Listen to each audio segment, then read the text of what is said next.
everyone, I'm Jenica Smith, and today I'm presenting Chapter 6, Applying the Modality Principle, presenting words as audio narration rather than on-screen text. In this lesson, I'm going to give you an overview of the modality principle, recommendations and rationale for its use, the psychology behind modality and why it works, evidence supporting modality and its learning outcomes, limitations and application of modality, and issues of concern and further readings.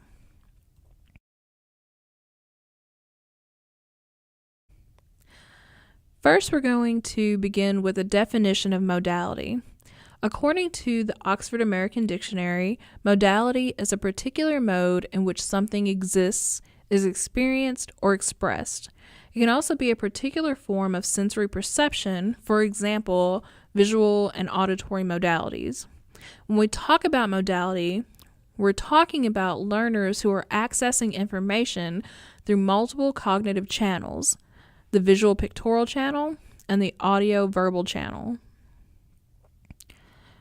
Research states that, when feasible, presenting words as audio narration rather than on-screen text can result in significant learning.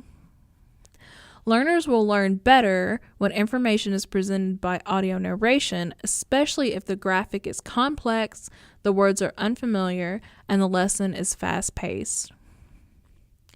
The idea behind the modality principle is to split the information into two cognitive channels, words in the auditory channel and pictures in the visual channel.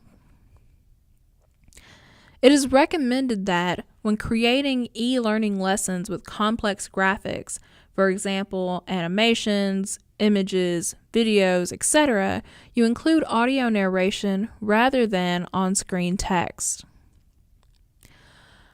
Learners may experience an overload of their visual pictorial channel when trying to process graphics and on-screen text, especially when these graphics are complex, presented concurrently with a verbal description, delivered at a rapid pace, and/or include information or words that are unfamiliar. In the information acquisition view of learning, instructors present information and learners acquire that information.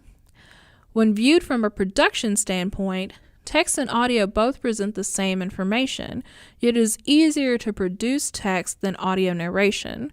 So ease of use trumps cognitive processing in the information acquisition model. In the cognitive theory of multimedia learning, information is presented in a way that is consistent with how people learn. Learning depends on both presentation of the information and cognitive processes used during learning. Multimedia lessons that present words as on-screen text can create a situation that conflicts with the way the human mind works. Cognitive overload occurs when information is only presented through one cognitive channel. In terms of modality, this can occur when on-screen text accompanies complex graphics or when audio narration reads on-screen text. When these memory systems are overloaded, meaningful learning cannot occur.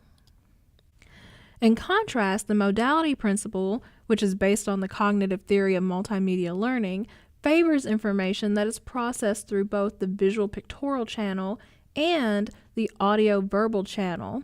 This way, the load is balanced between the two channels.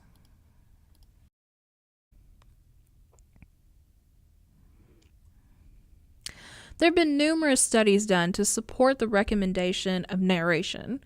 People learn more deeply from multimedia lessons when the words explaining concurrent graphics are presented as speech rather than as on-screen text.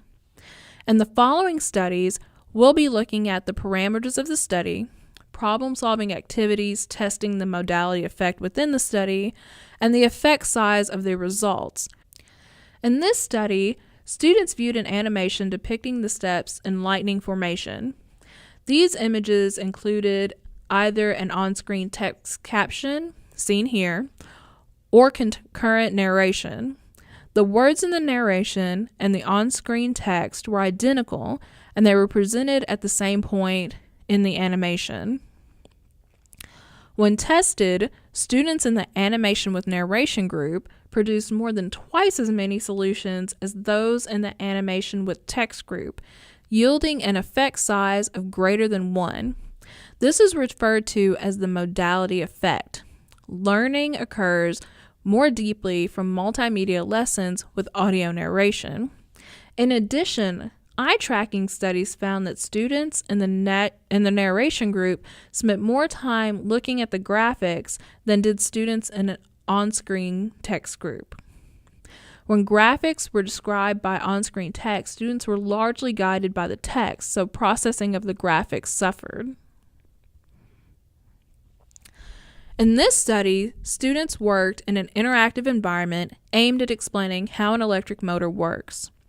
Students could click on various questions and for each see a short animated answer. In the example here, the learner has clicked on the question, what happens when the motor is in the start position? In response B on the right, students see an animation with an on-screen text. In contrast, the students in the narration group, response A on the left, generated 29% more solutions when tested over the material, yielding an effect size of 0.85. When talking about the limitations of the modality principle, there's a lot of things to be considered. The first is there may be technical limitations such as bandwidth, hardware, and/or software limitations. Also, technical considerations within the environment like background noise. There may also be unreasonable expenses associated with the production of the audio narration, like buying additional equipment or the cost of captioning the audio. Content updates are also problematic, especially when information updates rapidly. Finally, there are times when text should remain available to the learner for memory support, particularly when the words are technical, unfamiliar, not in the learner's native language, or needed for future reference. When designing an e-learning lesson, modality should be applied when graphics and verbal commentary appear simultaneously. When you're displaying complex graphics, or you're presenting graphics and/or information rapidly at a continuous pace. This principle is not likely to apply in situations where the text is technical or unfamiliar, not in the learner's native language, long and complex, provide directions or key steps in a procedure, or are needed for future reference such as key learning terms or concepts. When only presenting on-screen text, modality does not apply. However, the on-screen text should be brief and clearly stated. This example is from a GCSE Boardwalk SlideShare presentation on atomic structure. This would be an example of where audio narration would not be necessary because only on-screen text is being presented here. We'll be skipping around in their presentation a bit, focusing mainly on those slides that include graphic images with some type of descriptive text like this one shown here. One advantage on this particular slide in terms of on-screen text versus the graphic is that keywords are highlighted, but the amount of text is still somewhat problematic because it's detracting from the graphic being presented, and so you're focusing more on the words than the graphic. In this example, the graphic being explained is a bit more complex. I'm going to quickly navigate away from this slide to show how the combination of complexity and pace can affect learner experience. Again, we have another complex slide, this one with some unfamiliar words. Again, I'm going to navigate away from the slide rather quickly to demonstrate how this can affect the learner's experience with the material. So those were some violating examples of the modality principle. Let's take a look at a supporting example. This is a YouTube video created by a German design studio whose name means in a nutshell. They create engaging educational videos within the fields of education, science, and commerce. We're only going to watch the first few seconds of the video for comparison. Atoms are ridiculous and unbelievably small.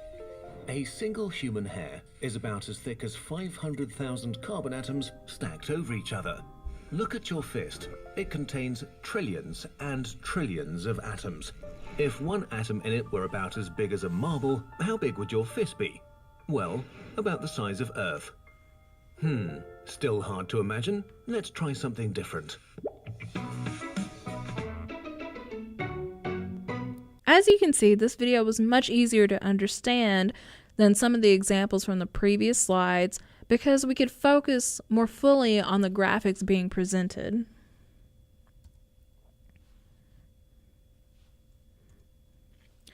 In situations that require a lot of cognitive processing to comprehend the material, that is, lessons with complex graphics or fast pacing, it is particularly important to use instructional design principles that minimize the cognitive overload. However, there are still some unresolved issues with the application of the modality principle. When is it helpful to put printed words on the screen with a concurrent graphic? Is it helpful to put concise summaries or labels for key components on the screen as printed words? When is it not feasible to provide audio? How can we eliminate any negative effects of on-screen text? And do the negative effects of on-screen text decline over the course of long-term training? Here is a list of additional resources if you would like to learn more about the modality principle. There will be a link to this PowerPoint at the end of the video so you can use that for future reference.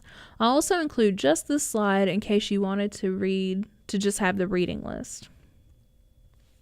Thank you, and that has been Chapter 6 on the modality principle.